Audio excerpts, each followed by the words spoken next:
அண்மை செய்தி. கும்மிடிப்பூண்டி அருகே டாஸ்மாக் கடையில் துளை போட்டு திருட முயன்ற நபர் திருடும் போதே சிக்கியிருக்கிறார். விவரங்களை தருகிறார் செய்தியாளர் மகேஷ். விவரங்களை வழங்கலாம். வணக்கம் அஸ்வினி.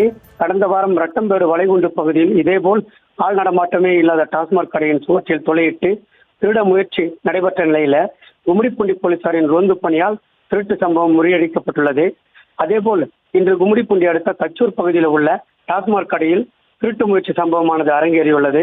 ஆள் நடமாட்டம் இல்லாத இந்த கடையில் இரும்பு சட்டரை மூடிவிட்டு வீட்டிற்கு சென்ற டாஸ்மாக் ஊழியர் சிவகுமார் என்பவர் சந்தேகத்தின் அடிப்படையில் செல்போனில் உள்ள சிசிடிவி காட்சிகளை பரிசோதனை செய்துள்ளார்.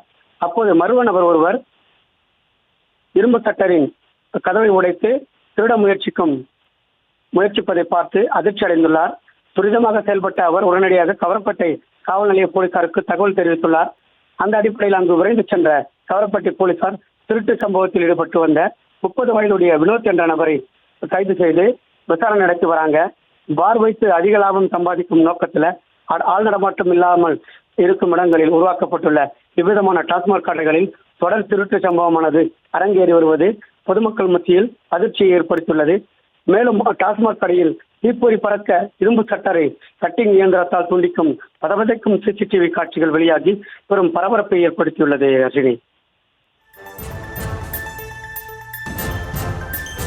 விவரங்களுக்கு நன்றி.